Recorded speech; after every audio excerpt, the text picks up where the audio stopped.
Hola, buenos días. Vamos a continuar la clase sobre peritajes psicosociales em, con víctimas de diferentes violaciones y sobre todo graves violaciones a los derechos humanos. En la clase de hoy voy a presentar el sufrimiento, vamos a tratar de describir el sufrimiento que se asocia con la desaparición forzada y cómo ese sufrimiento cambia a lo largo de las diferentes etapas dentro del proceso de búsqueda de una persona que vive la desaparición. Cuando hacemos peritajes en desaparición forzada, quisiera señalar algunos elementos preliminares que hay que tener en cuenta. Lo primero es que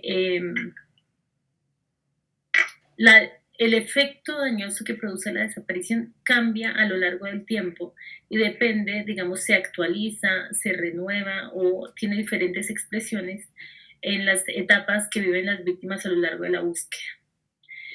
Cuando hacemos la caracterización de daños de desaparición forzada, toca hacer como una mirada retrospectiva de cómo ha sido la experiencia del daño de las víctimas desde el momento en el que ocurrió la desaparición y cómo esa, digamos, ha evolucionado a lo largo del tiempo. Para eso entonces, esa mirada retrospectiva siempre requerirá preguntar por el pasado, preguntar cómo, o entender y acercarnos a la descripción que hacen las víctimas de cómo vivieron el hecho de violencia, qué pasó inmediatamente después, cómo empezaron su proceso de búsqueda, cuál fue la reacción de las instituciones del Estado en la búsqueda. En la desaparición forzada vamos a ver, hay una víctima, digamos que la teoría de la victimología llamaría la víctima directa, que es aquel que está desaparecido, y esa misma teoría llamaría como indirectas a los familiares. Sin embargo, el derecho internacional de los derechos humanos hoy en día considera que los familiares son víctimas directas también de tortura, trato cruel, inhumano y degradante, en tanto que sobre ellas recae la experiencia de dolor directa. Y esa experiencia de dolor puede acentuarse o mitigarse dependiendo de qué hace el Estado en torno al proceso de búsqueda. Por eso cuando las víctimas de desaparición forzada reclaman que han sido vulneradas por las entidades del Estado, por la Fiscalía, por cómo fueron atendidas, ese reclamo que hacen las víctimas merece una atención singular, porque existe, digamos, o se pueden causar responsabilidades al Estado en materia de reparación por el daño que ellos también producen a la víctima, que producen a partir de la desatención, de las burlas, de los maltratos, o sea, o de las múltiples formas de acentuar el daño que tiene la institucionalidad pública. Lo que vamos a hacer hoy es compartir como algunas observaciones del daño de las víctimas en desaparición forzada. Voy a traer algunas fuentes del derecho que se usan en Colombia y voy a hablar de las diferentes etapas de los planes de búsqueda. Los planes de búsqueda en general en Latinoamérica son similares, digamos, hay un movimiento muy fuerte en derechos humanos que ha trabajado sobre normas mínimas en materia de búsqueda de desaparecidos y exhumaciones. Así lo pueden buscar en Internet, normas mínimas para la búsqueda de los desaparecidos. Estas normas mínimas coinciden con algunas observaciones que hacen organismos de derechos humanos a nivel internacional, como el CICR en el documento Missing o en el proyecto Missing, que es el proyecto de búsqueda de desaparecidos en el contexto de conflictos armados o de estados autoritarios en el mundo. Y en general se rigen por los mismos, digamos, estándares del derecho internacional de los derechos humanos para la búsqueda de los desaparecidos. ¿Sí? Entonces, aunque la manera como se nombran en la presentación es la colombiana, coincide en general con las 4 etapas de cualquier proceso de búsqueda que se observa a nivel internacional. Entonces, bueno, vamos a dar inicio a la presentación.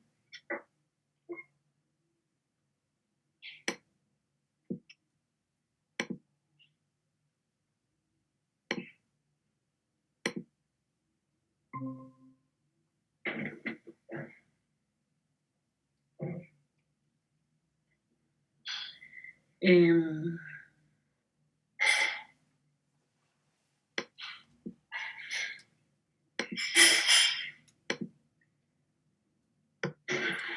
¿Me confirmas, Iván, que estamos viendo la presentación de daño y desaparición forzada? Sí, sí, sí.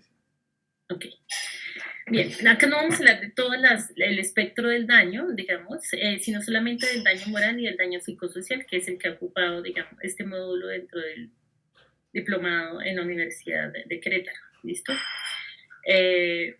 Bien, y esto que estoy compartiendo básicamente responde a al trabajo que he logrado aprender a lo largo de la atención a víctimas de desaparición forzada o la evaluación de sus daños con fines de reparación o fines de restauración.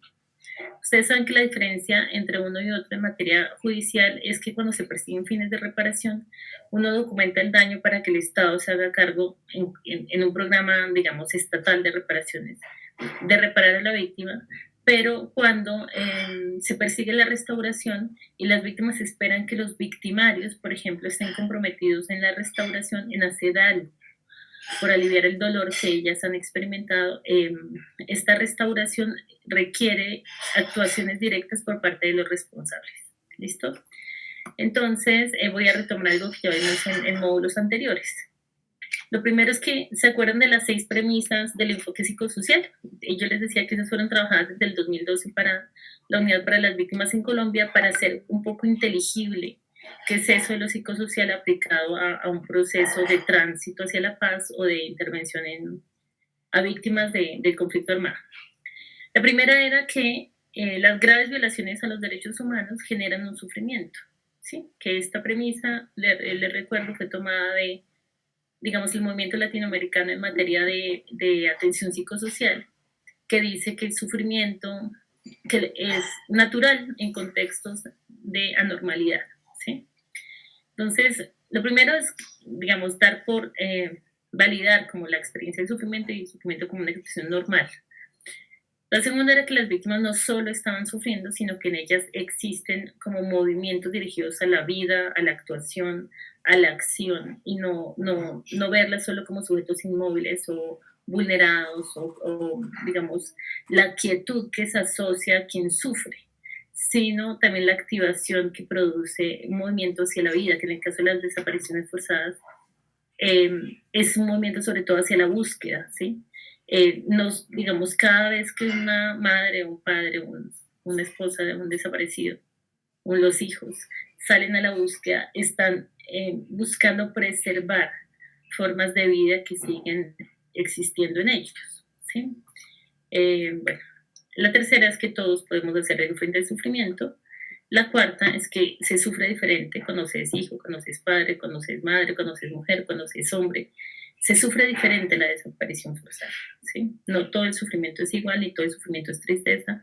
A veces hay rabia, a veces hay enfermedad física, a veces hay enfermedad mental. Hay diferentes formas en las que el sufrimiento se expresa y es muy importante como permitir que la persona tome como tengo un tiempo para nombrar la experiencia del daño que ha tenido, es decir, para que esa manera, digamos, para que a través del recurso de las palabras pueda sobrevenir esa manera en que ella ha significado el dolor que se le ha causado, ¿sí? Es decir, que pueda emplear las palabras para conducir lo que siente. Y eso es tan importante en el trabajo forense, digamos, para que podamos notar cómo significa la experiencia del daño en su propia vida, cómo es esa experiencia subjetiva del daño, cómo vive de manera singular lo que le ha ocurrido, como en los procesos de acompañamiento psicosocial a las víctimas. Porque no podemos hacer, digamos, una falsedad en la atención psicosocial de las víctimas de desaparición forzada, haciéndoles creer que lo que va a pasar en un proceso de intervención o de acompañamiento psicosocial o de atención psicosocial es que nos reunimos a jugar o que nos reunimos a hablar solamente, sino a atender aquello que ha sido lesionado a partir del crimen, ¿sí? Entonces, en ambos casos es importante, digamos, valernos del recurso de las palabras para que pueda decirse el daño. Yo les he insistido que en el peritaje psicosocial se busca notar esa narración de pérdida o de sufrimiento o menoscabo, de transformación en la vida que ha tenido la persona en su condición singular o la familia o una comunidad. Y no solo hacerlo a partir de pruebas psicológicas, porque en las pruebas psicológicas normalmente se evalúa solo el síntoma, es decir, el sufrimiento que es observable a través de una eh, expresión clínica que vemos como patológica a veces, ¿no? O que la literatura la nombra así. Entonces, ahí parece que queda perdido el sujeto, queda perdida la persona.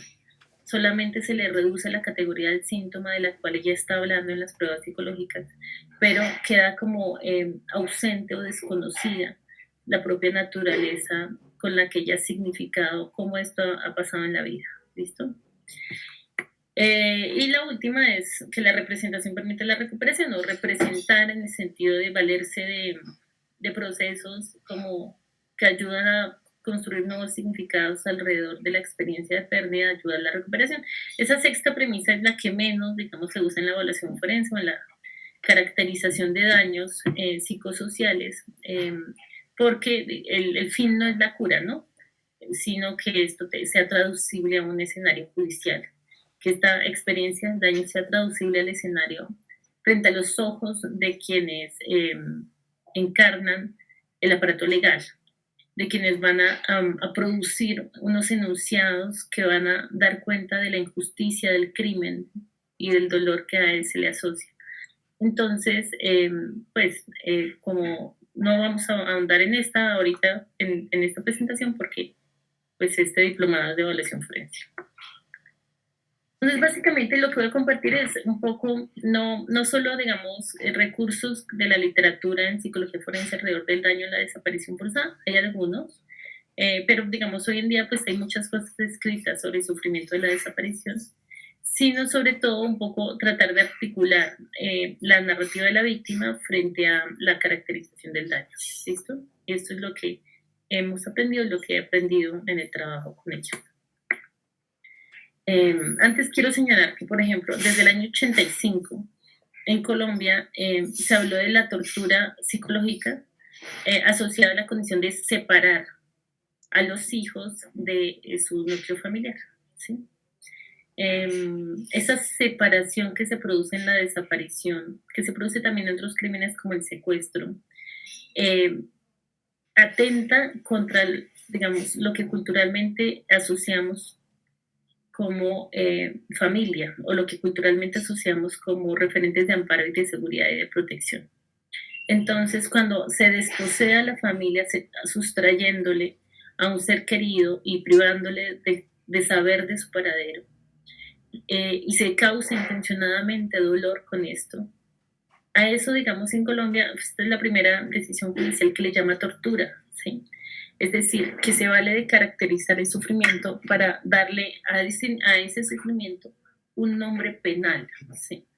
Ya hemos visto también en las sesiones anteriores que a veces el sufrimiento es tenido en cuenta como categoría del daño para pronunciarse en materia de reparaciones, pero a veces también para que los jueces puedan emitir una asignación penal a esa experiencia de dolor.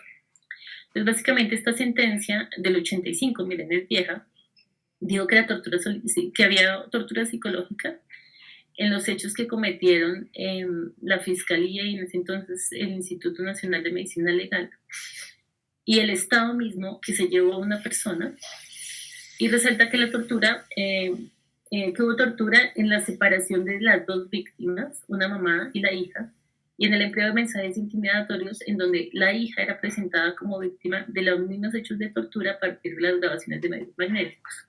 Este hecho lo que hacía era que la mamá estaba privada de la libertad por fuerzas del Estado y le ponían grabaciones de la hija gritando y de la hija llorando para que en la angustia, digamos, y en la sensación de imposibilidad de proteger, la madre imaginara que la tortura se estaba causando también a la hija. Esos mensajes intimidatorios, mediante la utilización de las grabaciones magnetofónicas del llanto de la hija, fueron categorizados como torturas morales para las dos personas, para la mamá y para la hija. Adicionalmente, también lo fueron la incertidumbre y la angustia a la que fue expuesta la madre al desconocer las condiciones físicas, psicológicas y el paradero de su hija. Esta es una decisión interna en Colombia. Es posible que ustedes, rastreando hacia el pasado decisiones en México, encuentren jueces que han emitido algún tipo de jurisprudencia, digamos, o que han dicho algo sobre la gravedad de esto. Sino en el sistema internacional de derechos humanos hay varios tribunales que lo han dicho. Entonces, la Corte Interamericana de Derechos Humanos ha dicho que se causan violaciones contra la integridad psicológica en casos de desaparición forzada a los familiares de las víctimas. O sea, se vulnera el psiquismo de estas personas. Y digamos, los peritajes de daño buscan dar elementos a los jueces para que los jueces puedan no, conocer en qué sentido se produce esta vulneración. En Colombia también, yo les digo, los familiares de las víctimas son familiares en sí mismos. ¿Sí?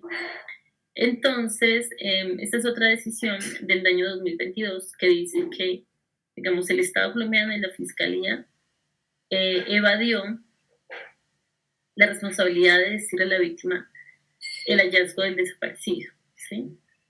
Entonces dice que los fiscales no emprendieron ni informaron al accionante, o sea, a la que impuso la tutela, del proceso de restitución de restos de su compañero permanente víctima de desaparición forzada. Y debieron hacerlo a la mayor brevedad posible. Y luego de que se comprobó que efectivamente correspondían a los restos de su pareja, impidió que ella, esta mujer y sus hijos pudieran cumplir su intención de darle sepultura de acuerdo a las creencias y brindarle la tranquilidad que implica iniciar un proceso de duelo. Dice que el Estado, en particular, al conservar a los familiares en la incertidumbre sobre el paradero de su familiar, constituyó una violación de derechos que puede ser entendida como tratos crueles, inhumanos y degradantes. El Comité de Derechos Humanos también ha dicho que el sufrimiento que se causa a los familiares ocurre no solo al negar la información sobre el paradero de las personas desaparecidas, sino también cuando no se informan sobre su muerte. O sea, cuando la entidad del Estado ya sabe que murieron y no se informa de esto a los familiares. Esto impide poner fin al dolor, ¿sí? Y impide también dar un lugar de dignidad a través de la sepultura. Entonces, están hablando de un caso que fue el que analizó el Consejo de Derechos Humanos y determinó que cuando las autoridades no informaban inicialmente a la víctima de la fecha en donde fue asesinado su hijo y persistieron en no informarla sobre el lugar en el que había sido sepultado o en el que estaba ocultado su cuerpo. Eso equivalía también a un trato inhumano. ¿Listo? Ahí está la decisión que lo van a tener pues al final cuando les puedan volver a esta presentación. Pero sí hay varios, digamos, si ustedes revisan, hay un documento de CEGIL, pueden buscar CEGIL, que es una organización defensora de derechos humanos que litiga en Latinoamérica, y van a encontrar, ellos tienen un compilado sobre tortura, y en el compilado hay muchas decisiones que han hablado de tortura como esa intencionada actuación que han tenido o los grupos armados o los estados en no dar información sobre el paradero de las personas desaparecidas o en no dar información sobre su muerte cuando ya la conocen. ¿Sí? ¿Por qué les digo esto? Porque cuando el peritaje, como lo hemos tratado y como he venido señalando en esta clase, tenía 3 categorías marco, ¿no? La primera que era ir a ver en la narrativa de la víctima o del perpetrador si habían elementos o no para reconocer el daño. La segunda que era el daño asociado con el crimen. Esta descripción del dolor o del sufrimiento asociado con el crimen puede constituir tipos penales singulares, o sea, el derecho encuentra una manera de denominar el dolor, que es, en algunos casos, trato cruel, inhumano y degradante, o en el caso de la actuación de la Corte Interamericana de Derechos Humanos, que se rige a partir de la Convención, le llama violaciones a la integridad psicológica y moral. Entonces, el peritaje puede perseguir 2 fines. Uno, que sea reconocido el sufrimiento como tipo, con un nombre de tipo penal, y 2, que sea reconocido con fines de reparación o de restauración. Bien.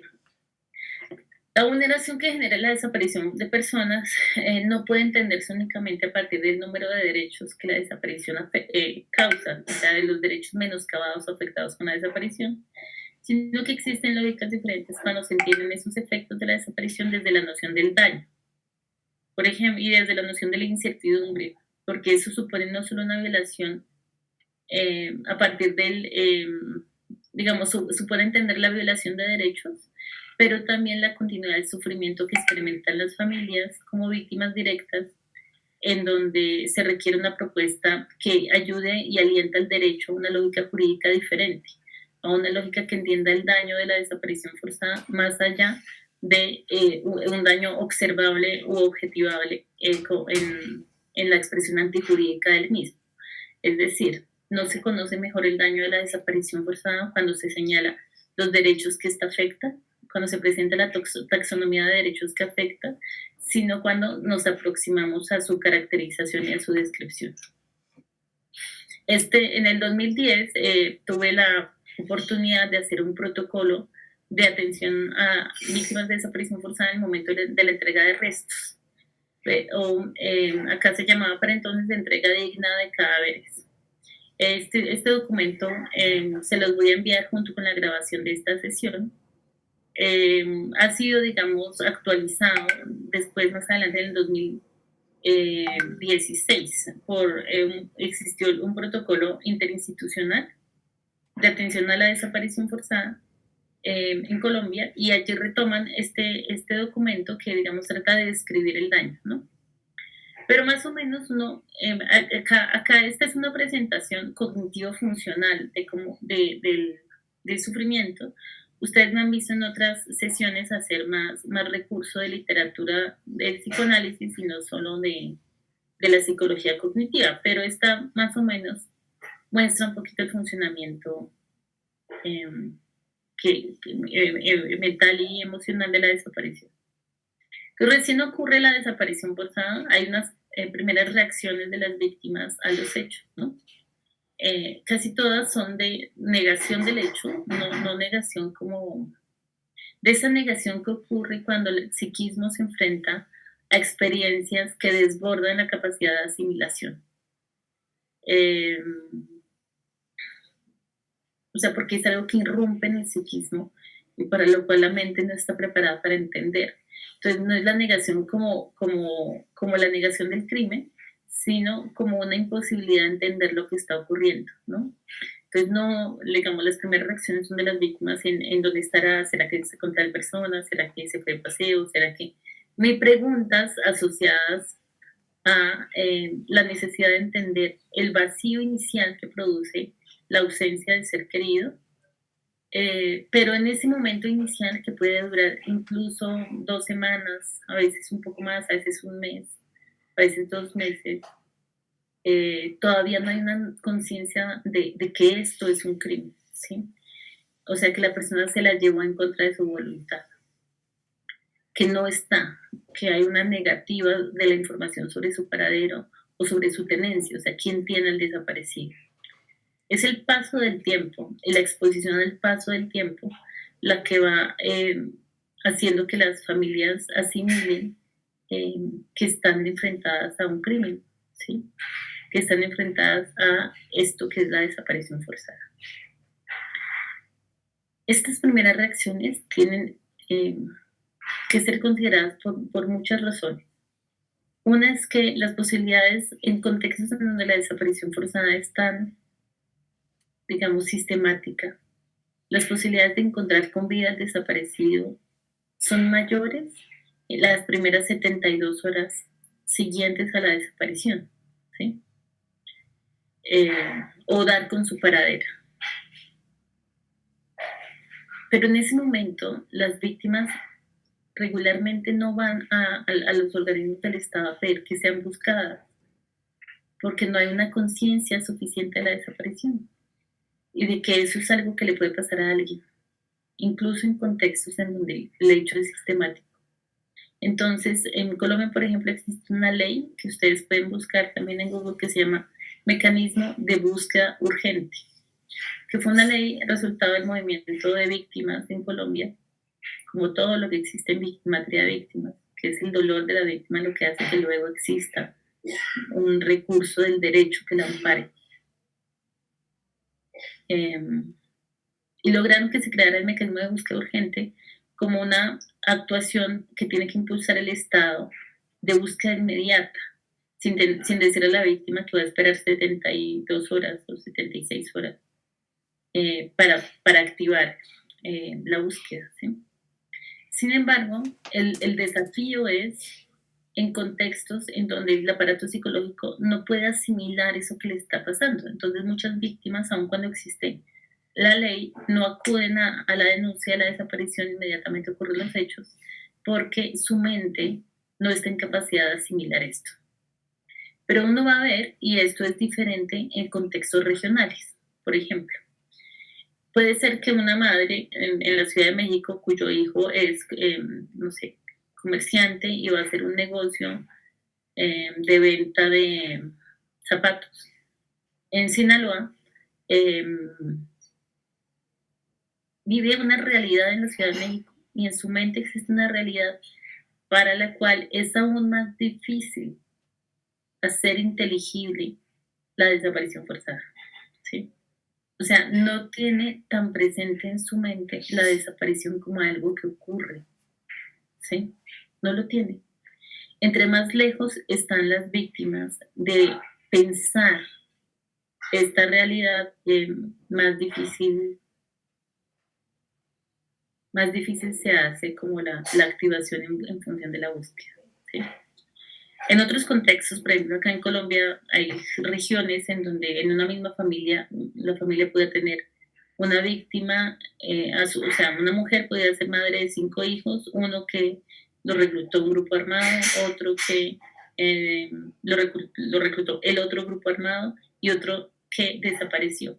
Cuando la desaparición hace parte del paisaje cotidiano, es más posible que la persona piense en el crimen como una cosa que se asocia al hecho de que su hijo no haya llegado a casa. ¿Sí? Entonces, en eso es diferente a tener una madre que vive en la frontera con Estados Unidos, en Sinaloa, por ejemplo, a una madre que es de la Ciudad de México y para ambas, por ejemplo, los 2 hijos estaban haciendo el mismo negocio de venta de zapatos. ¿Sí? Entonces depende de lo que preexista en la capacidad para asimilar los hechos de la guerra o los hechos de la desaparición, que esto va a tomar más tiempo, ¿no? Integrarlo en el aparato psicológico. Iván, no sé si tienes tu micrófono abierto para que me ayudes a cerrarlo. ¿Yo? Sí. Lo que pasa es que sí, igual, o sea, igual así lo silencié, va a seguir escuchándose porque como pues la grabación capta también mi micrófono, por eso estoy intentando no decir, hacer ruido. Ah, bueno, listo, sigamos. Qué pena No, con el tranquilo. grupo. No. Pero aprovechando, puedes colocar donde dice hide, o sea, la presentación para que, pues hay una partecita, sí, ahí donde dice hide, para que ¿Qué? desaparezca. Eso, gracias. Listo, gracias. Bueno, entonces después con el paso del tiempo, es el paso del tiempo el que va moviendo, digamos, o causando en la mente de las víctimas movimientos que luego tienen efectos emocionales. ¿Listo? Entonces, por ejemplo, pasa el tiempo, ¿no? Y entonces va ocurriendo una mayor conciencia de la desaparición como crimen. Es como eso que les ha pasado a ustedes con la clase, que se enteran de la, digamos, de la dimensión del horror que es la desaparición forzada a partir de la escucha que hacen de sus colegas o de sus compañeros en clase. La víctima se va enterando a partir de las acciones que va emprendiendo. Entonces, por ejemplo, va buscando en medios de comunicación, se va dando cuenta que existen las madres buscadoras, va notando las fotografías que ellas ponen. Y esa exposición al horror que es la desaparición forzada, digamos, pone a la víctima, la expone, digamos, a una realidad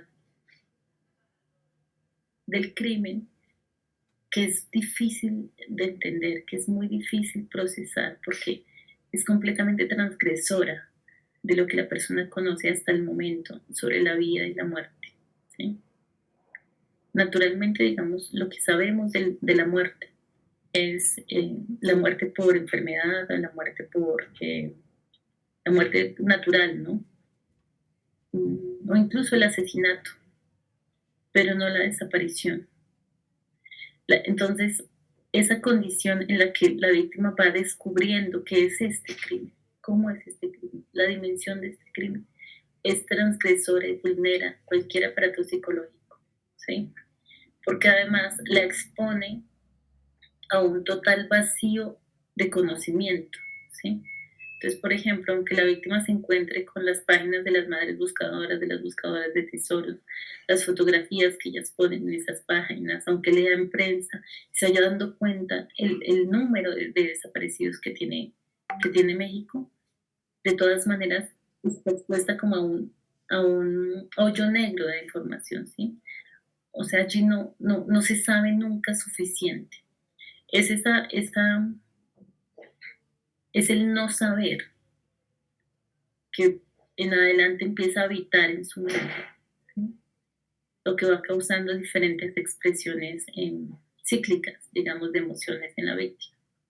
Entonces la víctima busca saber, ¿no? Saber del desaparecido. Entonces las madres empiezan procesos de búsqueda, acuden al territorio, algunas se exponen a nuevas victimizaciones, algunas llegan incluso a hablar con los actores armados, van a las cárceles, buscan en las calles.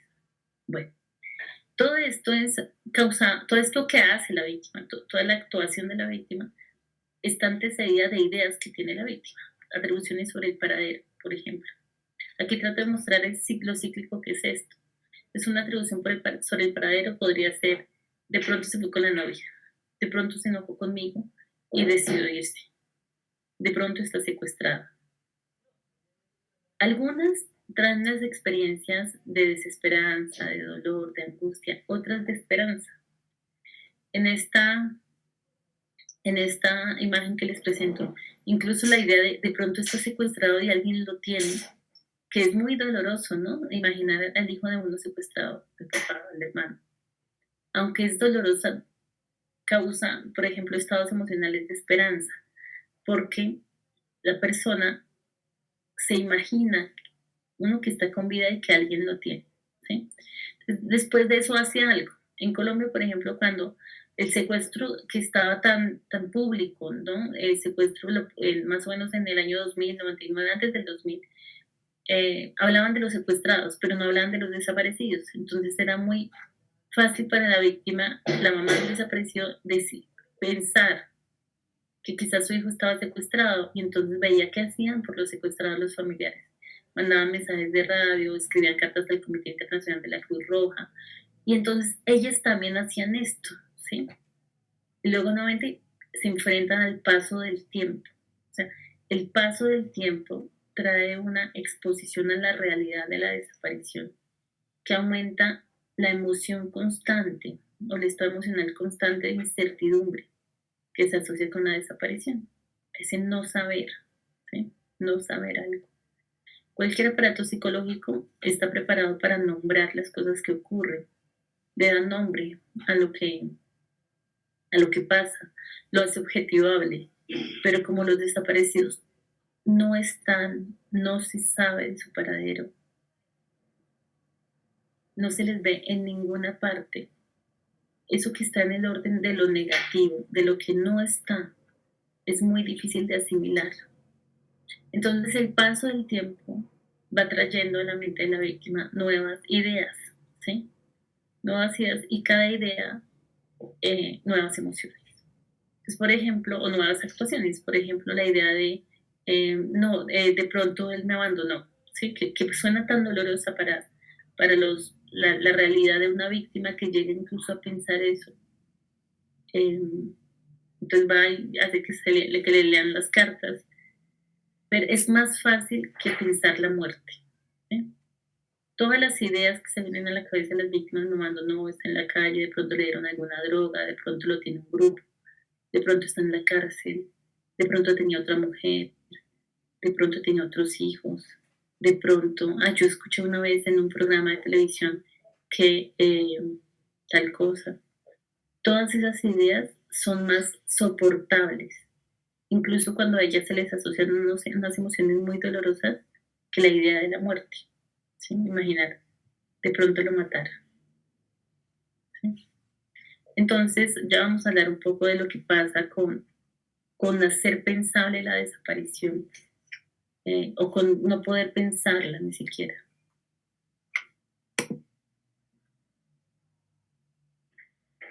Vamos a tratar de caracterizar el sufrimiento. Em, esta idea de traslado de objeto es más psicoanalítica, pero lo que pasa es como que las madres de los desaparecidos ven a los desaparecidos en todas partes. Y eso no significa que tengan alucinaciones visuales, ¿sí? Por eso las pruebas no siempre hablan bien del sufrimiento. Algunas pruebas psicológicas que se han aplicado a familiares de los desaparecidos presentan como síntomas, como alucinaciones visuales, cosas que en realidad no lo son, ¿sí? Eso de ver al desaparecido en todas partes no necesariamente son alucinaciones visuales, sino que responde a la necesidad profunda de encontrarlo. Entonces, en la necesidad de buscarlo, perdón, en la necesidad de encontrarlo, de ellas a veces se les parece que lo ven en la calle o alguien que las esté apoyando también le parece que lo vieron en otro lugar, ¿sí? Entonces el traslado de objeto tiene que ver con eso, con una relación en donde parece que ves al desaparecido en otros lugares o en otras personas, ¿sí? Eso de parecer que lo ves responde a la necesidad profunda de encontrarlo. Ya vamos a ver un poco eso. La incertidumbre es como esta constante en la desaparición forzada y tiene que ver con el no saber, con el no conocer, con el no, con lo que está en el orden de lo negativo, lo que no está, ¿sí? Lo que no se sabe, lo que no pasa, lo que no ocurre. Por ejemplo, la comprobación de que no lo abandonó a uno, el marido, o de que no está en la calle, o de que no está vagando, o de que no se fue con la prima, o de que no llegó al lugar que debería llegar. Eso ese no está, ese no se sabe, es un trámite muy difícil a nivel psicológico. Y vamos a ver que en realidad es el único posible para poder sobrellevar este crimen, ¿sí? Hay cambios en el funcionamiento familiar como suspendidos. Hay una autora que se llama Eugenia Díaz, que ella habla del duelo suspendido. Varios autores hablan del duelo suspendido en la desaparición forzada, porque como que no se puede cerrar una pérdida del todo, o sea, no se puede dar duelo del todo, porque siempre hay una necesidad de conservar el lugar del desaparecido por si él llega a volver. Entonces, por ejemplo, en familias que experimentan el homicidio de un padre, normalmente las familias obviamente sufren el dolor del homicidio, pero luego se reacomoda el sistema familiar para que alguien asuma las tareas del padre asesinado, ¿no? En cuanto a la manutención o en las tareas que él hacía, que ya no hace porque ya no está. En la desaparición forzada es muy difícil asumir las tareas que el desaparecido deja pendientes, porque siempre se espera que él vuelva a completarlas, ¿sí? Y quienes se ponen en el lugar de asumir esa tarea pueden recibir mucha agresión familiar porque simbólicamente comunican una continuidad de la vida que no es aceptable, ¿sí? Por los otros miembros de la familia hasta que él vuelva o hasta que él regrese. Entonces, los familiares de los desaparecidos, después de los hechos, se observa, por ejemplo, como un fuerte empobrecimiento económico, el empobrecimiento como causa del dolor. Porque, por ejemplo, si el que se fue ejercía roles de manutención, es inaceptable que alguien llegue a ocupar ese lugar porque es como suplantar el lugar del desaparecido. ¿Por cuánto tiempo? A veces por mucho tiempo se prolonga esta imposibilidad de reajuste, ¿sí? Porque las familias se sienten más fieles al desaparecido y hay una sensación de fidelidad y de lealtad con conservar el lugar para que él vuelva, con esperarlo. Decisiones como tener que vender la casa, tener que cambiarse de ciudad, son muy difíciles para las familias de los desaparecidos, porque ellas sienten que en eso transgreden la espera de sus seres queridos. Es decir, no se cambian de casa porque si se cambian, a qué casa va a volver, por ejemplo. ¿Sí? Bueno, la espera entonces, la espera está muy asociada con la desaparición y esa necesidad de ser lealtades ser leales a la espera, ¿no? Y nuevamente el paso del tiempo parece ser luego un desafío también a nivel psicológico. Cuando hay atención y acompañamiento psicosocial a los familiares de los desaparecidos, es muy importante tener como objetivo eh, el manejo del tiempo, ¿no? El afrontamiento al paso del tiempo, pero de eso no vamos a hablar aquí. Digamos, después de la desaparición ocurren múltiples desapariciones que se asocian con lo que el desaparecido en vida o estando en casa nos permitía hacer o permitía hacer. Por ejemplo, ya vamos a hacer algunas observaciones narrativas de las víctimas sobre lo que la persona que está desaparecida permitía hacer el núcleo familiar. También hay muchas imposibilidades de acción, ¿no? En cosas como les decía, vender la casa, cambiarse de ciudad, eh, buscar un trabajo, asumir a otra persona el rol de manutención, ¿cierto? Parece como que se queda congelada esa familia en una fotografía y así lo representan muchos movimientos de desaparecidos, en una fotografía que se suspende mientras él vuelve. Entonces, la manera en que el arte y se representa la desaparición coincide en eso. Por ejemplo, he visto, por ejemplo, la desaparición escrita eh, en donde va la I de desaparición, solo el puntico arriba, sin el palito. ¿Sí? O esas familias, si uno imaginara una fotografía, podría haber una familia eh, posando para la foto, conservando el lugar vacío del desaparecido. O podría haber una familia sentada a la mesa y en la mesa un plato de comida sin una persona que se sienta en ese lugar. Y eso es en realidad lo que también pasa, digamos, en las imágenes del desaparecido. Las madres, por ejemplo, le preparan la comida favorita en la fantasía de que vuelva, o siguen pues, sirviendo ese plato en la mesa, o siguen lavando y planchando la ropa, o conservando intacto aquello que dejaron. Imagínense esta misma fotografía en el momento en el que es tomada con la presencia del desaparecido, luego sin el desaparecido y luego con esos rostros de esas personas que se van envejeciendo, de esos niños que van creciendo y se sigue conservando intacto el lugar vacío. Eso es lo que pasa, esa es la experiencia de dolor de la desaparición, ¿sí? Que se conserva o las familias necesitan conservar con exactitud el lugar vacío que nadie podrá suplantar, que nadie puede ocupar. Y eso se traduce en imposibilidad de volver a reacomodar una familia en función de una pérdida que sí se pudo llorar, de una pérdida que sí se pudo hacer. Con el tiempo, digamos, yo les decía que lo más difícil es nombrar de todo, cuando le pregunto a un familiar, ¿qué más se ha imaginado que pudo pasar con su ser querido? Le dicen a uno todas estas cosas dolorosas para ellos, todas traen sufrimientos singulares y diferentes, pero es muy difícil nombrar la muerte, ¿sí? Decir la muerte, porque la muerte que conocemos hasta ahora, que conocemos, eh, es la que nos permite ver un cuerpo muerto, que la desaparición no deja, no permite, no, porque no está en ninguna parte. Algunos escritores de la Segunda Guerra Mundial, cuando hablan de las desapariciones que se cometían en la máquina de muerte que era el holocausto nazi, hay un autor que habla de, creo que le nombra algo así como un vacío en el hueco de las nubes, ¿sí? Para representar un lugar que no está, ni siquiera es imaginable. Ese es Jorge Asemprún, quien tiene un texto que lo nombra así. ¿No? Bueno. Y hay otros sufrimientos asociados, ¿no? Imaginar la barbarie, imaginar, o la negación del dolor que hacen pues, los órganos de justicia, la fiscalía, la nueva vulneración, la burla que a veces hacen a los desaparecidos sobre sus ideas, sobre su realidad, sobre su necesidad de búsqueda, las instituciones del Estado. Esto también es importante caracterizarlo con fines de reparación. Aquí hay algunas narrativas de las víctimas sobre esos pensamientos, ¿no? De pronto mi hijo está en alguna cárcel y por eso no se sabe nada de él.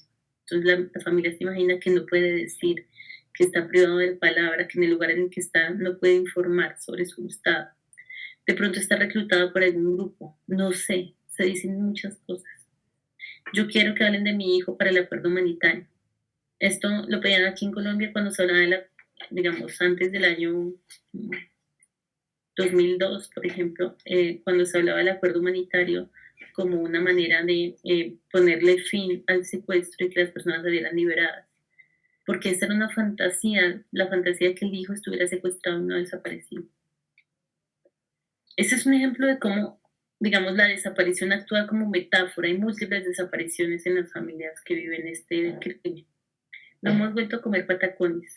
José llegaba todos los domingos de la finca con una mano de plátanos verdes para que le hiciera patacones y llegaba y me convencía. Y yo tenía que levantarme como a las 5 de la mañana a preparárselos. Era mucho lo que le gustaban a él los patacones. Me decía, tome con agua de panela y me hacía esos ojitos y siempre me convencía. Ese es un, digamos, acá esta señora habla de lo que ya no pasa en su casa, ¿no? Digamos, las madres de los desaparecidos están privadas de ejercer una maternidad con ese hijo. Incluso si tienen otros hijos, ellas narran una diferencia, ¿sí? Narran una diferencia en un ejercicio de la maternidad que es impedido. Entonces no solo desaparece el hijo, sino que con él desaparece el ejercicio de una maternidad. No solo desaparece el hijo, sino que con él desaparece una manera de ser mamá, una manera de ser familia, una manera de ser hermana, una manera de celebrar, una manera de reunirse.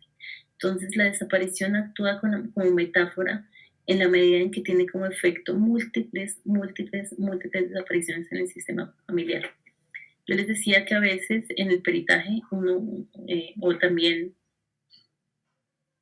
esta pregunta también tiene efectos terapéuticos en la atención y es preguntar en cuanto al rol. Por ejemplo, ¿cómo ha vivido usted como mamá la desaparición? ¿Cómo vive su hija Julia la desaparición de José? Y cómo, me está contando cómo vive Julia como hermana la desaparición de José. Ahora me puede contar cómo es para Julia como hija la desaparición de José. ¿Cómo es el dolor de Julia como hija?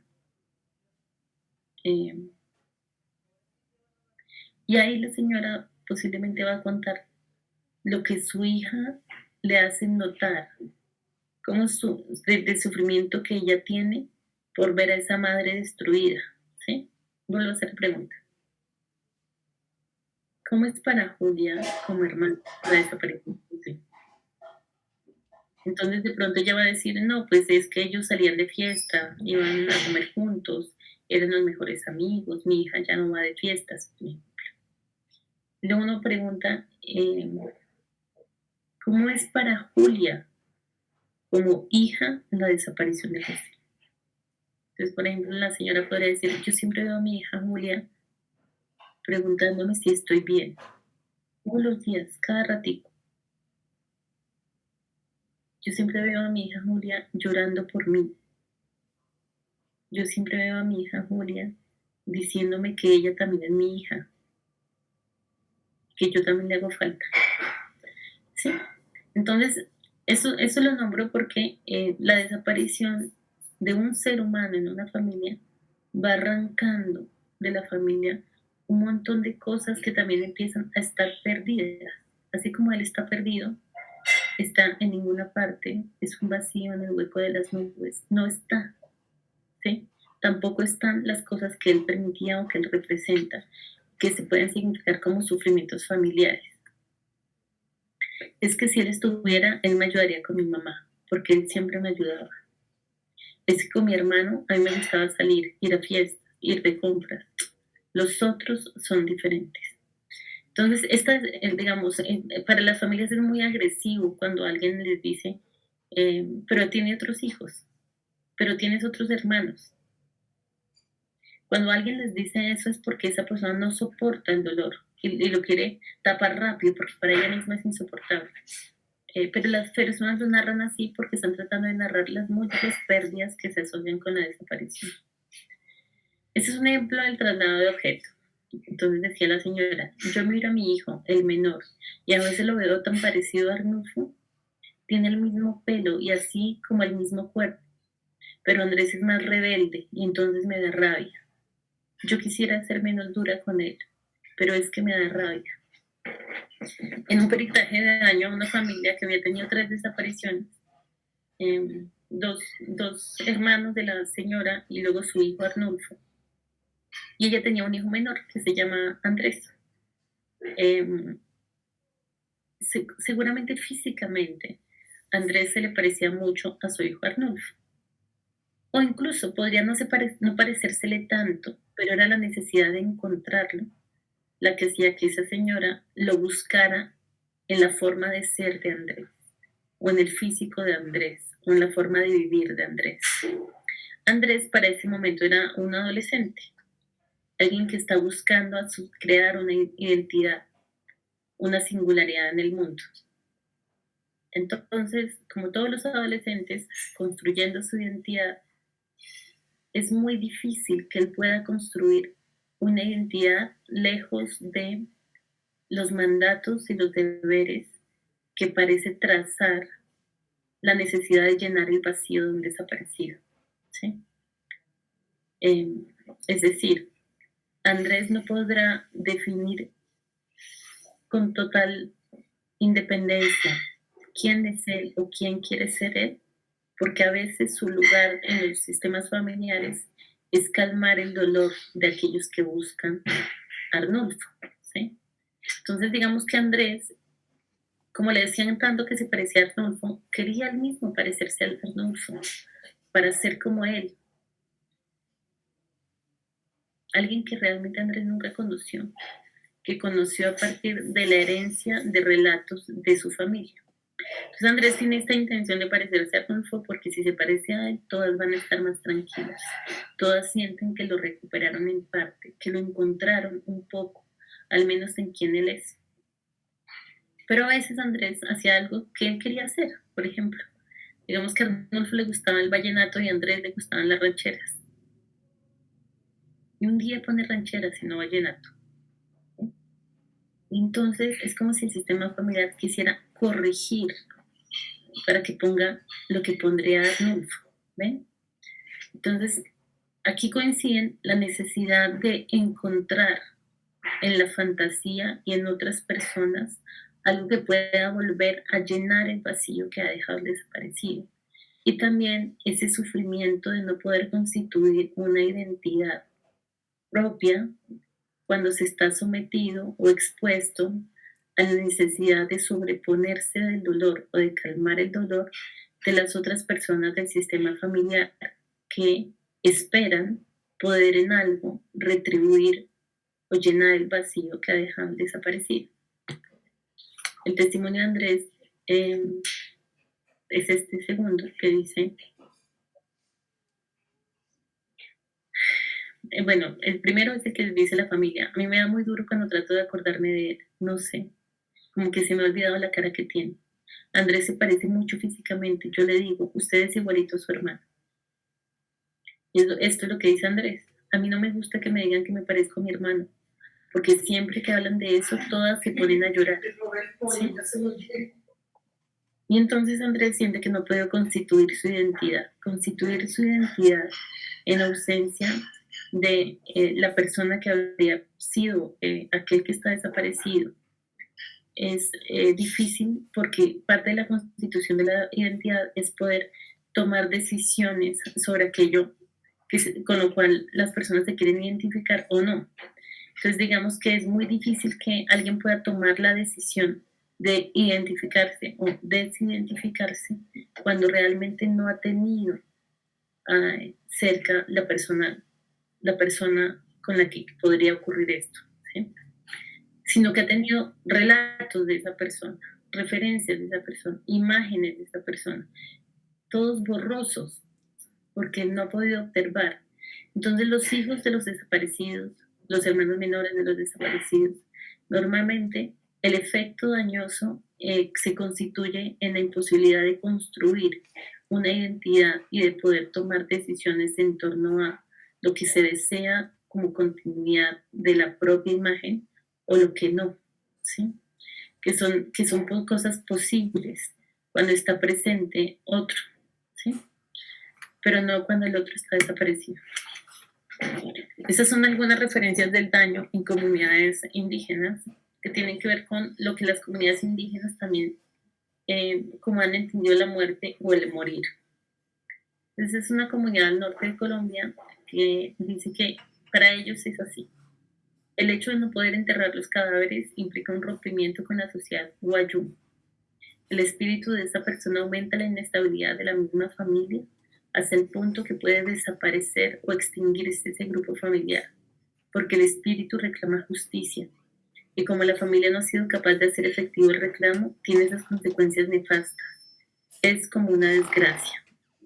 Así lo viven este pueblo que se llama Guayú, eh, porque en sus creencias eso solo puede ocurrir cuando la persona muere y se le entierra con dignidad. Dicen, los vivos, familiares de los muertos, no pueden cumplir ni con los reclamos de justicia por parte de los muertos, ni llevar a cabo los rituales que garantizan la no repetición y el tránsito por el camino de los indios muertos. Así le llaman, como algo similar o algo parecido al camino, digamos, que el cristianismo entiende como el paraíso. Allá le llaman el camino de los indios muertos al Jepirra. Entonces, lo que dice este pueblo es que los desaparecidos, al no poder ser llorados y enterrados con dignidad, su espíritu no va a protegerlos en el futuro. ¿Sí?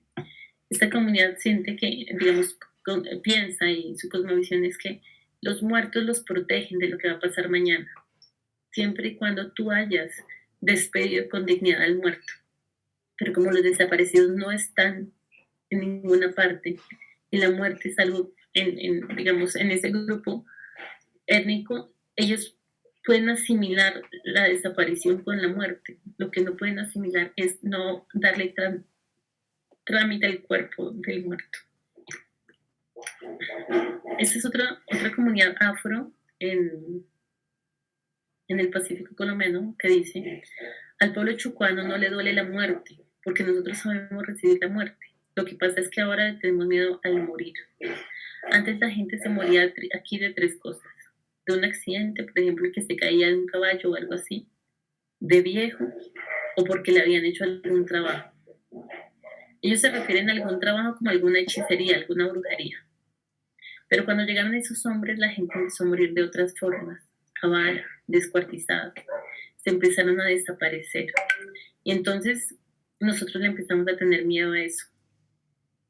Eso es importante. Este pueblo chocuano tiene por tradición algo que se llama la obligada. La obligada es esto que les voy a contar. Cuando nacen los bebés, los padres toman el ombligo del bebé y lo entierran en un lugar secreto que solo ellos dos conocen, los papás. Y al ombligo, digamos, le llaman locura. Locura es que le ponen unas sustancias que van a definir la personalidad de ese bebé. Entonces, por ejemplo, yo quiero que mi hijo sea ágil. Entonces, no sé,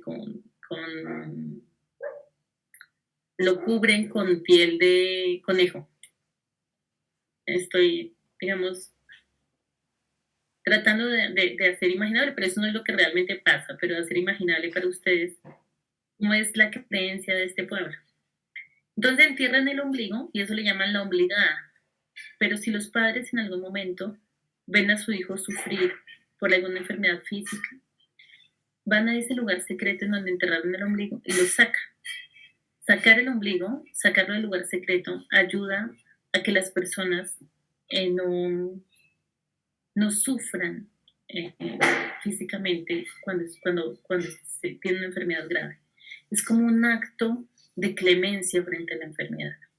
En la desaparición forzada, las familias, los padres de los desaparecidos no saben si sacar el ombligo o no, porque dicen, no lo podemos sacar porque no sabemos si realmente, no sabemos qué ha pasado con él. Pero eso es algo que podrían haber hecho como un acto de clemencia. Cuando se sueñan estos padres chocuanos con sus hijos amarrados, con sus hijos torturados, con sus hijos encadenados, y quieren al despertarse ir a sacar el ombligo, no pueden hacerlo. A eso me refiero con la inacción, porque no hay un comprobante de la realidad de este sueño. Entonces, en este pueblo, por ejemplo, la desaparición forzada tiene efectos en lo que culturalmente las personas hacen frente al dolor de los otros, frente a la agonía, ¿sí?, de los otros. En la guerra también hizo que entendieran o que dijeran esto que dicen acá: cuando llegaron cambiaron todo, porque al comienzo no eran de aquí. Se refiere a los grupos armados. Después vimos a los mismos de aquí asesinando a los nuestros. Yo les decía que la desaparición, que en el trámite del dolor de la desaparición tienen mucha relación lo que la gente o las comunidades indígenas o no indígenas, o afro o no afro, conocen sobre la muerte y el morir, ¿sí? A veces asumir la muerte es algo más posible para unas personas que para otras. Por ejemplo, para quienes están más cerca del horror que para otras, o para quienes culturalmente hacen un trámite diferente frente a esto. Hay un estudio sobre los efectos de la desaparición forzada en Chile y comparan el dolor que se produce o el daño en el largo plazo que tienen las familias mapuches de las no mapuches, que son indígenas en Chile, y pueden buscarlo, y hablan un poco de por qué las familias mapuches logran una mayor aceptación, porque rápidamente su mente asocia desaparición con muerte, que no es lo que ocurre con las familias no mapuches. Estas son como otras descripciones del daño. No sé cómo voy a reaccionar cuando vea los huesitos de mi hijo. La última vez que lo vi estaba completito. Yo esperaba verlo de esa manera y no como me lo van a entregar. Yo lo quería recibir vivo. Yo les decía que el sufrimiento es diferente en la búsqueda porque hay momentos de la búsqueda que confrontan el aparato psicológico de las familias y las personas con una imagen de la muerte, ¿no? La imagen de la muerte que conocen las personas es la del cuerpo muerto, completo, con tejido blando, una cara reconocible en el momento del funeral o del velorio, pero no como lo deja la desaparición. Entonces esa manera, o los crímenes de los que ustedes se ocupan, de esa manera también confronta el aparato psicológico y es dañosa, ¿sí? Porque no hay, a veces hay dudas sobre si esa persona realmente es el ser querido. Lo más difícil de todo este tiempo fue ver a mi papá salir todos los días durante casi 7 meses a buscar con una pala por donde ellos decían que lo habían dejado. Yo no sabía qué hacer cuando veía así a mi papá, cansado y con ese dolor. Salía tempranito en la mañana y llegaba como a las 5, sucio, diciendo que no había encontrado nada. Así todos los días. Acá ustedes pueden narrar, cuando hagan la evaluación retrospectiva del daño, cómo vivieron el momento de la desaparición y cómo viven la búsqueda, ¿no? ¿Qué ha pasado en la experiencia de la búsqueda? ¿Cómo vivió cada persona del núcleo familiar la búsqueda? ¿Qué efectos tiene esa imagen de esos seres destruidos por el dolor también en el resto del núcleo familiar? Bueno, estas son algunas investigaciones. Esta es la que les decía del pueblo mapuche, que dice que ellos, los mapuches, 20 años después, los no mapuches, digamos, seguían como sin procesar el duelo o sin poder vivir el duelo que era que se asociaba con la desaparición forzada. Y decía que el 89% de las víctimas presentaban sintomatología psiquiátrica y afectaciones en la salud mental mayores en desaparición forzada respecto de víctimas de otros crímenes. Esto, les digo, cuando muchas de las sintomatologías psiquiátricas en los padres de los desaparecidos o en las madres la asocian a las alucinaciones visuales o a los trastornos afectivos o el estado del ánimo. Casi todas puntúan muy alto en escalas de depresión, en escalas de... Pero, por ejemplo, no puntúan alto cuando en preguntas que tienen algunas evaluaciones psicológicas sobre la muerte. Por ejemplo, ¿ha pensado en la propia muerte o en quitarse la vida? Entonces, la mayoría de los padres o familiares de los desaparecidos puntúan alto en las escalas que medían depresión, pero no en ese ítem, ¿sí? Porque incluso cuando ellas están enfermas, digamos, hay una resistencia a morir hasta que se encuentra el desaparecido, ¿sí? Incluso frente a graves enfermedades físicas. En la Corte Interamericana de Derechos Humanos en Colombia en el año 2012 tuvo que evaluar si se habían cumplido sentencias en el caso de 12 sentencias que había emitido la Corte. Algunas de ellas eran sentencias de familiares de desaparecidos. Y le preguntó al Ministerio de Salud en Colombia cómo eran las condiciones de salud física de las personas. Y el ministerio informó que los que tenían enfermedades físicas, esas enfermedades físicas no encajaban en los diagnósticos de enfermedad física regulares, ¿sí? Por ejemplo, tenían alguna sintomatología de esta enfermedad y otra de esta y otra de esta, pero no eran diagnósticos claramente determinables. Entonces, para eso le llaman, digamos, el sistema de salud llama enfermedades raras, porque tienen diferentes expresiones sintomatológicas que a veces no encajan en un solo diagnóstico. Lo mismo pasa a nivel psicológico, ¿sí? Diferentes expresiones que la gente entiende como, o que la psicología entiende clínica como síntomas, pero a veces no encajan en tipos de diagnósticos regulares. Por ejemplo, cuando les digo, en depresión no puntúan alto en el deseo de quitarse la vida, ¿sí? Que es como uno de los ítems que hace que caracteriza la depresión mayor. Entonces, por eso es tan importante que el peritaje no sea solo un peritaje basado en pruebas psicológicas, sino que vayamos un poquito a la narrativa del sufrimiento. Eh, bueno, este es otro autor que menciona que a partir de los pensamientos establecidos como causales, la víctima aprenderá a vivir con lo sucedido y a interiorizar otras formas de funcionamiento. Esto puede ocurrir en víctimas de diferentes violaciones, pero se presentan algunas diferencias en víctimas de delitos de tracto sucesivo, como la desaparición forzada, en donde la causalidad del daño no se atribuye sobre la lesión, por ejemplo, no se atribuye solo sobre la desaparición, sino sobre la continuidad del sufrimiento, ya que la atribución sobre las causas del sufrimiento no sugiere procesos adaptativos a la condición de víctima, porque la condición de víctima es en sí misma no ha cesado, se ha extendido a otras formas de vulneración y el sufrimiento continúa. También en algún momento, en las sesiones anteriores, hablamos de cómo hay ciertas actuaciones que tiene el Estado que a consideración de la vida de los desaparecidos son lesivas. Por ejemplo, cuando se les habla de la indemnización. Ese es un testimonio de una víctima que dice, ahora dice que están pagando por los hijos. Mejor uno coloca a los hijos en las manos de Dios. ¿Para qué quiere uno la plata? Como la gente no tiene con qué comer, por eso es que está esperando esa plata. Es como comerse a los hijos. ¿Cuándo se recupera de un hijo uno? Lo que uno quiere son los hijos, no la plata. A eso se refiere la víctima cuando le dicen que le van a pagar, ¿sí? Que le van a dar dinero como forma de reparación. Muchas veces la información que se da o la comunicación con la que se le habla a la víctima de la indemnización acaba siendo más lesiva a nivel psicológico cuando no se atiende el significado de lo que ella denuncia como pérdida, o sea, de lo que ella habla como pérdida.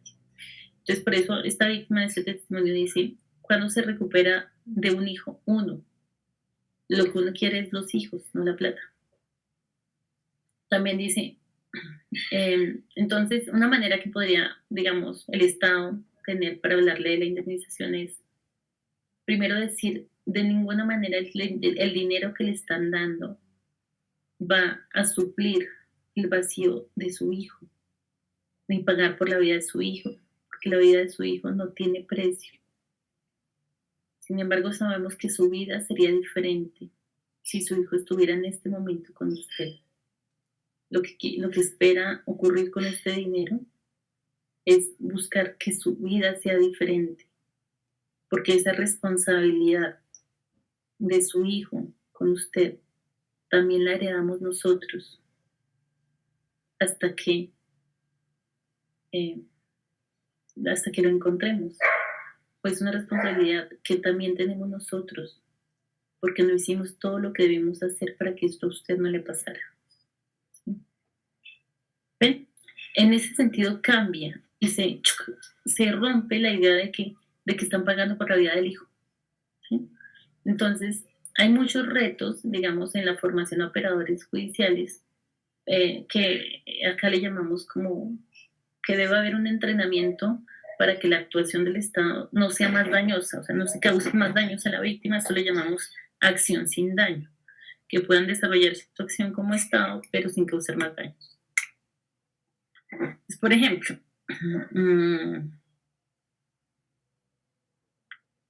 algunos de los daños, las víctimas dicen, a veces es la ausencia, escuchar su voz, preocuparse él por uno, saber que no está, digamos. Cuando yo les decía que la desaparición se expresa como metáfora, a esta mujer se le ha desaparecido la llamada telefónica del hijo, la llamada de alguien preocupado por ella, ¿sí?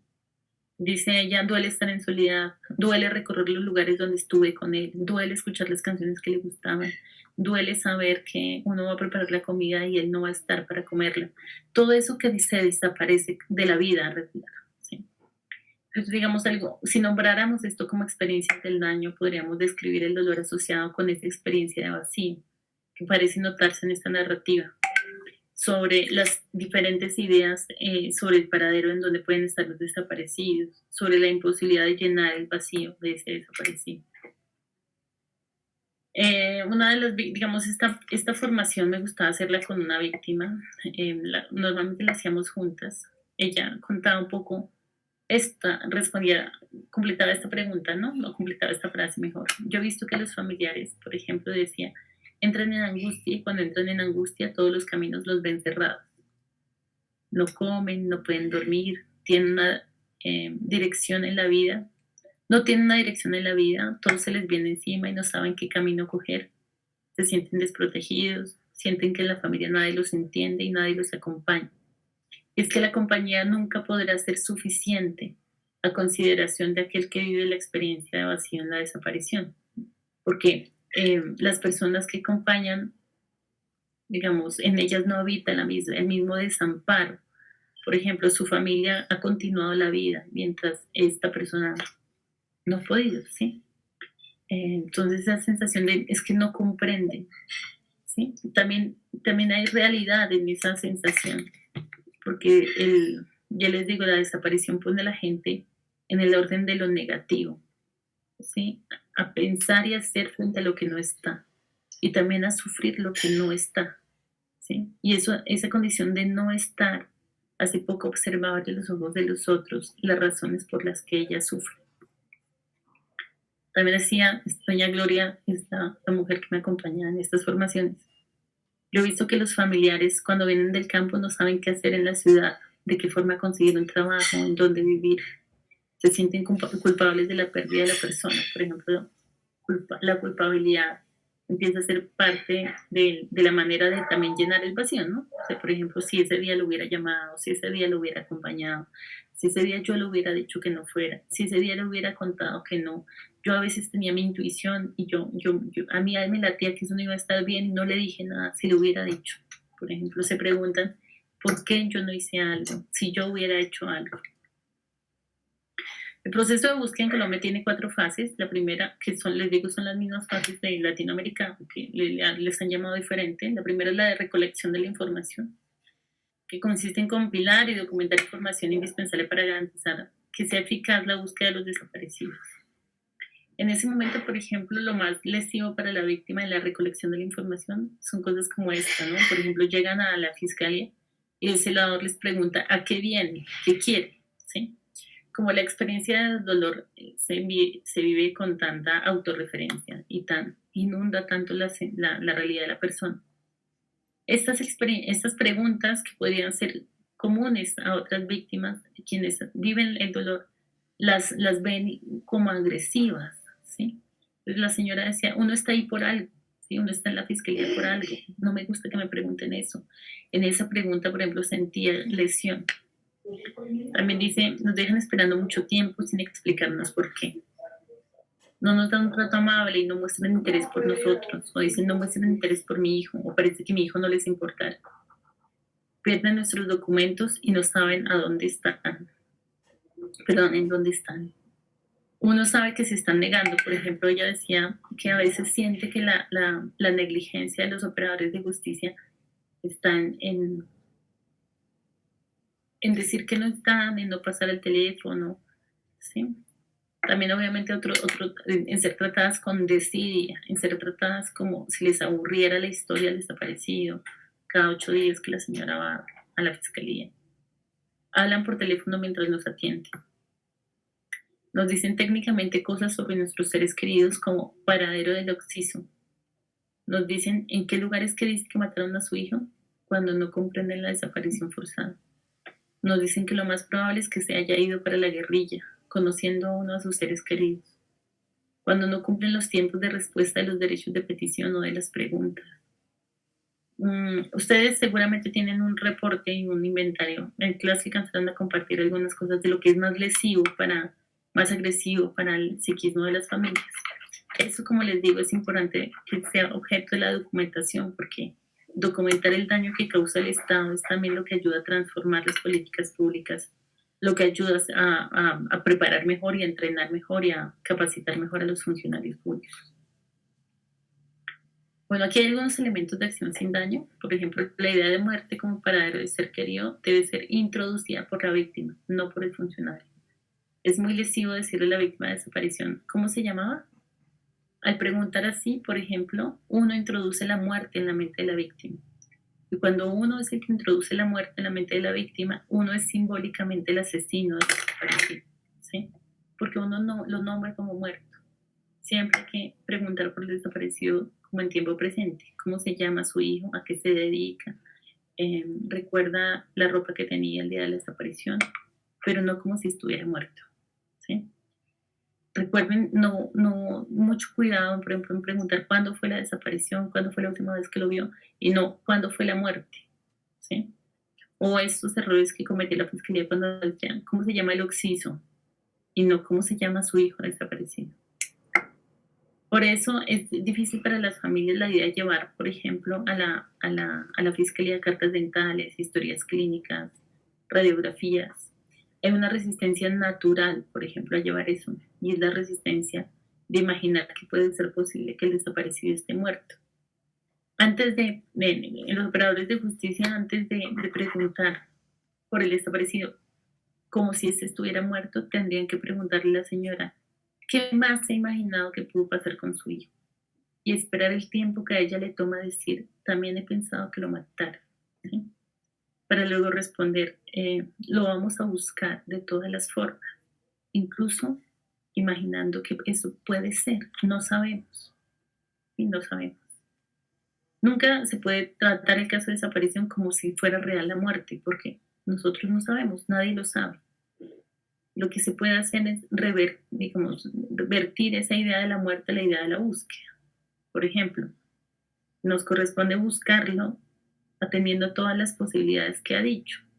Y para eso es importante, ahí sí puede, digamos, ahí el operador de justicia sí puede preguntar por otras cosas, sí puede pedir cartas dentales, sí puede pedir radiografías, como esta historia clínica y antropológica, eso que va a servir a nivel clínico y antropológico.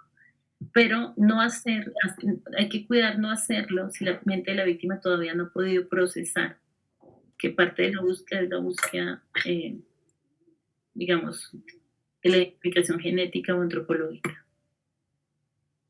El proceso de búsqueda implica un gran esfuerzo para las víctimas frente al Estado, frente a las instituciones que las protegen. Una vez que la víctima va a la fiscalía, pues va movida por la esperanza y con muchos esfuerzos individuales y la esperanza de que la institución haga algo, ¿no? Es importante siempre contener, digamos, acoger y acompañar el estado emocional de las víctimas frente a la confusión, la posibilidad de decir palabras, de expresar en palabras, esa sensación de no entiendo esto, no entiendo cómo es la búsqueda, no entiendo qué van a hacer, no entiendo por qué van a hacer eso, ¿sí? Porque naturalmente no es entendible para quien está sufriendo todo esto, ¿no? Porque es muy confuso. La segunda etapa del fin de búsqueda es la búsqueda o análisis de información. Es decir, acciones destinadas a buscar a las personas desaparecidas vivas o muertas con fines humanitarios. Y yo les hablé que en Colombia también existe el mecanismo de búsqueda urgente. Entonces, en esta etapa de la búsqueda, las víctimas dicen, es difícil cuando pasa el tiempo y no hay respuesta. Por eso, no en la evaluación forense no podría discutir o escribir sobre qué hace la víctima al paso del tiempo sin obtener respuesta. pero en la intervención uno de los objetivos es afrontar el paso del tiempo. Dice, la víctima dice también, uno llama 2 o 3 veces a la semana, ¿cómo va mi caso? Cuando le responden a uno, aún no han designado una delegación de fiscalía. O le dicen que aún la comisión de víctimas no ha sido aprobada. Y pasa el tiempo. Y pasa el tiempo. Y pasa el tiempo. Entonces, el paso del tiempo, ¿no? Es como lo más doloroso. También dice que no van al territorio de la desaparición porque es zona de conflicto o es una zona en donde la seguridad está muy difícil. O sea, como que la fiscalía dice que no puede ir allá porque hay riesgos físicos. Y la víctima siente que eso acentúa la desaparición. También dicen que no le ponen atención a lo que las víctimas saben del conflicto por ser diferente a lo que saben los funcionarios. En Colombia mucha de la búsqueda la hicieron, así como en México, las familiares por su propia cuenta. Y a veces la fiscalía no atiende eso que ellos aprendieron y que ellos conocieron. Por ejemplo, ellos aprenden sobre la zona geográfica, sobre la localización de los cuerpos, sobre lugares donde pueden haber fosas comunes y sienten que el Estado no les pone suficiente atención. En realidad, ellas han ido a conseguir mucha de esta información y las víctimas esperan que eso sea tenido en cuenta por los funcionarios y tenido en cuenta y validado por los funcionarios. En esta etapa, eh, es importante entender que las personas que más activas son frente a la búsqueda pueden tener reclamos en las familias como de abandono, ¿sí? Por ejemplo, o, o reclamos de por qué sale tanto, por qué va tanto a la fiscalía, otra vez haciendo eso. Y esto es, digamos, lo viven las familias también, ese reclamo que les hacen como una forma de ejercer la propia búsqueda de esos seres que acabaron transformados y de alguna manera los interpretan como también desaparecidos, porque no han vuelto a ser los mismos de antes. ¿Sí? Entonces eso es importante un poco ser compasivo frente a la transformación que causa la desaparición y que la víctima pueda entender o pueda ver o pueda preguntarse sobre su propia desaparición, la manera en que ella misma se ha transformado y los esfuerzos frente a la búsqueda que hacen los familiares, incluso los que hacen cuando le reclaman. Hay mayor activación de la búsqueda en los momentos que son importantes para las familias, los cumpleaños, la Navidad, la celebración del Año Nuevo, el día cuando se conmemora el aniversario. Entonces, que vaya a buscar o que vaya a la fiscalía ese día que se conmemora el aniversario. Comprender la rabia, la frustración, la fatiga y validarlo, ¿no? Validar que cada vez que va la víctima hay una activación hacia la esperanza, una activación hacia la búsqueda. La siguiente fase es la recuperación. Normalmente aquí la recuperación es el momento de la exhumación, ¿sí? Aquí las víctimas dicen, por ejemplo, es difícil cuando le dicen a uno que los encontraron muertos y no es verdad. Pues, por ejemplo, muchos operadores de justicia han dicho falsamente que encontraron muertos cuando no se sabe si esos corresponden a los hijos del desaparecido y traerles esa imagen de la muerte cuando no es realidad, pues ha generado mayores daños, ¿no? Soportar la frustración del momento que son las exhumaciones. Las exhumaciones, digamos, aunque nuestra geografía es diferente, cuando los equipos de búsqueda trazan un terreno en el que van a buscar, a veces no abren, digamos, hacen una prospección del terreno y abren algunos lugares buscando aproximarse a la localización del lugar en el que está la fosa. Pero eso a veces ocurre y a veces no ocurre, digamos, hay mucha exigencia y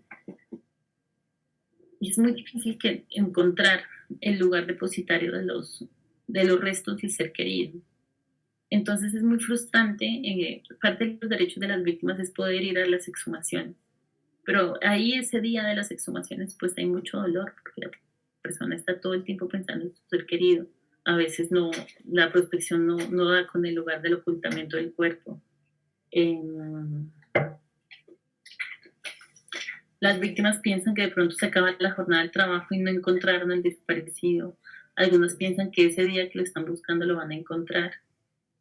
Eh, las ideas y los recuerdos que se cruzan por la mente de la víctima al estar en una exhumación y al verse ahí ese día, eh, generan un montón de, digamos, activación emocional. También muchas se imaginan que van a encontrar un cuerpo con tejido blando, que van a volver a verlo, que van a encontrarse con ese rostro. Y todavía no ha sido pensable imaginar cómo puede estar el cuerpo después de, de haber estado en algún lugar, en ese lugar de ocultamiento. ¿Sí? Entonces, digamos, eso que pasa en la mente durante la exhumación hace singular el momento, esa afectación en ese momento. Aunque hay unos elementos de acción sin daño, por ejemplo, entender y naturalizar la desesperanza que hay cuando la exhumación no es exitosa, la fatiga, el agotamiento que hay al ir a una exhumación, sobre todo la primera a la que van los familiares, y el cansancio, que no es solo de no encontrar nada, sino de todo lo que ese día circuló por su cabeza. Permitir ese día, por ejemplo, hablar del desaparecido, reconstruir la imagen del desaparecido, también ayudar a pensar la muerte, ¿no? Ayudar a pensar eh, la muerte sin el tejido blando, la diferencia que podría ser la imagen de la muerte en un velorio irregular a lo que puede pasar ahí. Trabajar con las ideas sobre el hallazgo de los desaparecidos, informar sobre las dificultades del terreno, ¿no? La temperatura, el lugar, el tipo de desalinidad de la tierra. Bueno, eso es todo lo que aprendemos de los equipos de antropología forense. Manejar la frustración, y es muy importante que la víctima sienta que ella puede contribuir con la exhumación, ¿sí? Que puede hacer algo. Hemos visto que las víctimas que menos sufren en ese momento de la exhumación son aquellas a las que se les permite hacer algo. Imagínense ustedes campesinos colombianos que saben muy bien usar la pala, al lado de antropólogos que no saben usar una pala, y que la víctima siente que están pasando las horas y le rendiría más si ella pudiera, por ejemplo, ayudar en la búsqueda. Bueno, la última fase es la identificación e entrega. Básicamente en esa fase lo que se busca es acelerar el proceso de devolución de los seres queridos a las familias. Las buenas acciones sin daño están asociadas con hacer asimilables los procesos de identificación. A veces es muy difícil y lo presentan de una manera muy inteligible, o sea, no inteligible, perdón, cómo es que es la identificación por el ADN. ¿Sí? Entonces la gente no entiende para qué le toman sangre, muestras de sangre o de saliva, qué es eso del ADN, por qué un papel se va a decir si esos huesos sí corresponden a los de su ser querido. Entonces la pedagogía en los procesos de identificación es esencial. Pensar que ese momento es solemne para las personas y tratar de acompañarlas en esa misma solemnidad. Por ejemplo, algunos elementos de acción sin daño son que naturalmente los pueblos se visten de negro en el momento, bueno, algunos latinoamericanos en el momento del ritual fúnebre. Entonces, aunque nosotros no somos los dolientes, hay que guardar cierta solemnidad para acompañar ese momento para las familias. Acompañar y permitir, digamos, esa elaboración del dolor y este momento de las entregas puede ser un momento de cierre que sí va a permitir ahora sí, por fin y en adelante, reconstruir la familia o reconstruir el funcionamiento familiar. Cuando hacemos peritajes del daño en familias que ya recibieron a su ser querido, eh, hablar de que cómo la familia logró recomponerse después de la entrega de restos de ninguna manera niega la experiencia del daño que tuvieron durante todos los años en el proceso de búsqueda, ¿sí? Entonces yo les decía también que nosotros podemos resaltar un poco también los aspectos sobrevivientes de las personas en el peritaje y eso de ninguna manera niega la realidad del sufrimiento que han tenido o que vivieron durante estos años. Por eso siempre es importante hablar del peritaje como un examen retrospectivo y cómo evolucionó con el paso del tiempo también el dolor. En esta etapa también algunas acciones sin daño están asociadas como a hacer sostener emocionalmente el dolor de las personas, apoyar la integración de la búsqueda de la historia de vida, por ejemplo, apoyar que se pueda integrar a la narrativa todo lo que ustedes hicieron para llegar a este momento, todos los esfuerzos que tuvieron como familia, todos los esfuerzos que tuvo doña María en la búsqueda y sus hijos también, que pudieron respaldar este proceso para que usted buscara o que pudieron soportar la idea de que usted no era la misma de antes mientras esto ocurría, ¿sí? Eso es integrar a la vida lo que les pasó. Realmente un efecto, la justicia restaurativa lo es en tanto que per- acude al daño, digamos, responde al daño. Y parte de la respuesta del daño frente a los graves crímenes contra la humanidad es que se puede integrar lo que sí pasó. Eso sí pasó. Esas personas sí designaron años de su existencia a buscar a un hijo desaparecido, a veces la mitad de la vida. A veces llevan más tiempo buscando al desaparecido que el tiempo que la vida les permitió estar juntos. Cuando se trata de crímenes de Estado, siempre la presencia a veces que hay, por ejemplo, de agentes del Estado en la entrega de restos es evocadora del autor del crimen, ¿no? O sea, como que el autor del crimen, que era el Estado, es el mismo que entrega el cuerpo. Es importante ser otro Estado, ¿no? Darle dar frente a la imagen de la víctima, que le damos a la víctima una idea de un Estado más responsable, un Estado consciente de las fallas que cometió. Puede ser que yo trabaje para el Estado y, digamos, no sé, digamos que yo fuera, no sé, un funcionario de la Comisión de Derechos Humanos. Eh, yo no soy el mismo Estado que le desapareció el hijo, el mismo que lo investigó, el mismo que la vulneró cuando ella iba a la fiscalía, pero yo sigo siendo la imagen del Estado. Entonces es muy importante que uno asuma el lugar de pedir disculpas de ese Estado, aun si uno no fue eso.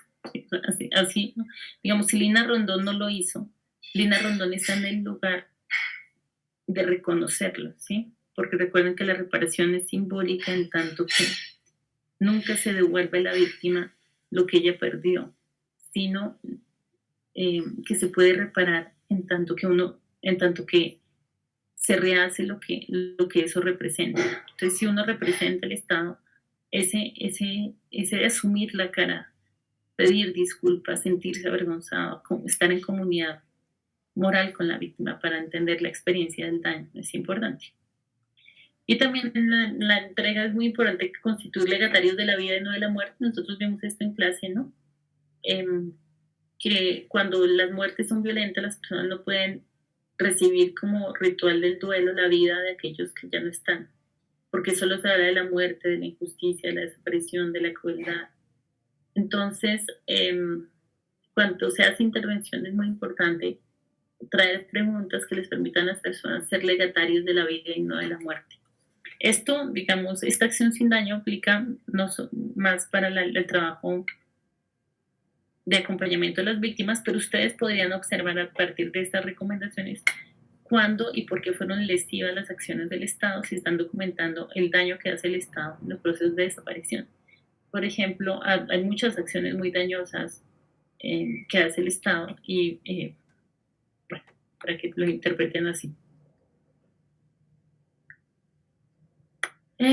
Bueno, finalmente como que aún con todo este dolor que es la desaparición forzada, les voy a compartir algo como observaciones de la experiencia en cuáles son los observables de que la gente igual sí se recupera.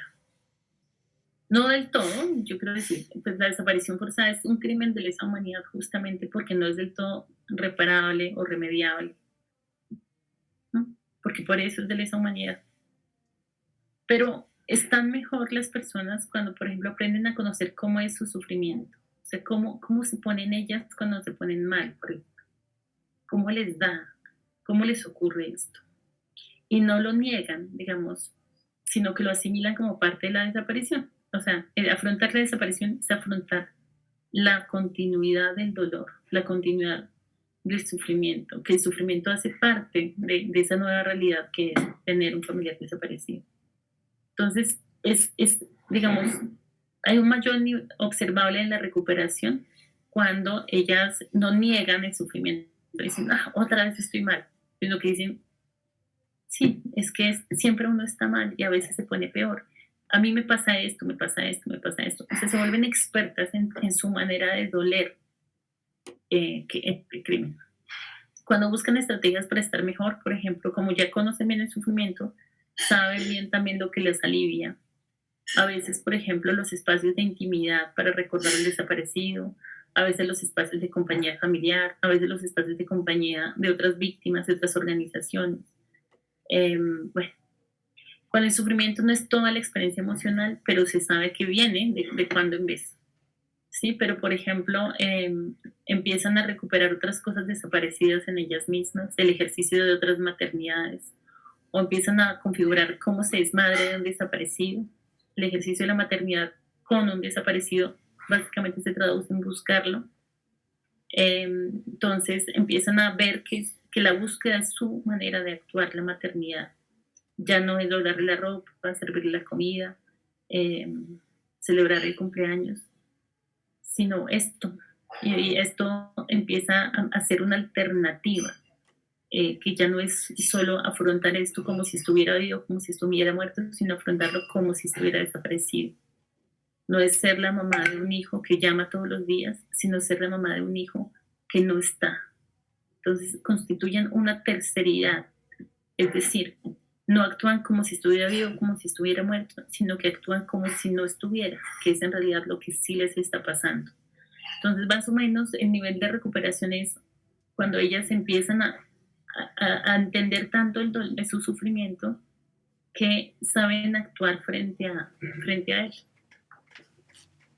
También se recuperan cuando pueden ser madres de sus otros hijos, pueden dar ayuda a otras personas, pueden disfrutar el estar bien con otras personas. Es decir, que toda la desaparición no es, digamos, omnipresente en la realidad toda la vida, sino que es parte de la vida la desaparición, pero no es toda la vida. Cuando pueden escuchar otras historias de dolor de otras víctimas también sin desmoronarse, cuando pueden ser hijas de sus padres, compañeras de sus compañeros. Sí. O sea, por ejemplo, esa madre puede ser madre de sus otros hijos, puede ser esposa de su esposo, puede como seguir conservando los otros roles de la vida, mientras gestionan la realidad que es también vivir con la desaparición. Se recuperan cuando encuentran la posibilidad de disfrutar la vida inscrita en las prácticas tradicionales, por ejemplo, la Navidad u otras fechas especiales, porque para ellas mismas esto es agradable, porque ellas mismas lo necesitan. Cuando se sienten valiosos de construir relaciones desde un lugar diferente a la victimización. Por ejemplo, no son solo ellas las víctimas, ¿sí? Sino otra cosa. Doña María es importante por ser Doña María y no solo por ser la mamá del desaparecido, por ejemplo. Entonces ahí es muy importante ver en qué lugares tienen esa posibilidad de darle continuidad a su existencia. Cuando pueden seguir con el proceso de búsqueda. Es finalmente este testimonio que permite entender por qué el momento de la entrega y del encuentro con el ser querido es un momento de cierre. Ahora es que mis hijas van a poder saber lo que yo hacía cuando venía aquí, cuando iba a la fiscalía, tantas veces que salí de la casa. Van a poder entender que no las abandoné, sino que estaba buscándola. Eso es algo que dice una de las madres en el momento de la entrega digna, y lo dice para reunir o para imantar en ese momento todo lo que fue los años de búsqueda del desaparecido. Ese momento imanta todos los dolores, por eso es especialmente importante hacer acompañamiento a este momento, ¿sí? Bueno, eso era como lo que creía que podíamos conversar en este tiempo pendiente que nos quedó del módulo en el diplomado. Esta complejidad en la narrativa del dolor es un poco la que podemos hacer traducible y hacer oír a los jueces o al legislativo, ¿no? En todas las actualizaciones y leyes que están pendientes. También en el Estado, en la mejora de sus propias prácticas institucionales para la búsqueda de los desaparecidos o en sus protocolos de acción sin daño, o sea, cómo seguir haciendo un trabajo sin causar más daños a las víctimas, ¿sí?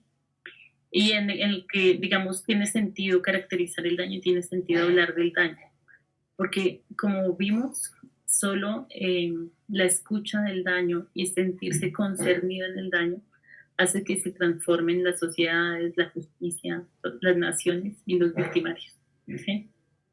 Entonces, muchas gracias por este tiempo adicional de la clase. Espero que estén bien. En ustedes pasa lo que pasa frente al horror. Es que mientras uno lo va descubriendo, en realidad se va llenando de otros elementos para poder trabajar con él. Así que fueron bienvenidos en este tiempo, también como pues tus preguntas y tus emociones y también la manera en que la escucha de los compañeros del módulo confronta con las realidades de los crímenes que atiende. Eh, Cada vez más para tener otros elementos para hacer este trabajo, si esa es su voluntad y si ese es su deseo. ¿Listo? Todas las otras voluntades también se requieren para este mundo. Y está bien también tomar decisiones sobre las cosas que uno elige hacer, el trabajo que uno elige hacer. Y también aquel en el donde siente que ya no puede continuar. Entonces, lo que hacemos es apenas una contribución frente a todo lo que requiere México y lo que requiere Latinoamérica. Y bueno, es una contribución que debe ser rigurosa, técnicamente bien pensada, hecha con voluntad, con cariño también por las víctimas y por los colegas y por las otras personas con las que trabajamos, pero frente a la que hay que continuar sobreviviendo. Entonces yo también abogo por el cuidado de ustedes mismos. ¿Listo? Muchas gracias por este tiempo. Hasta luego.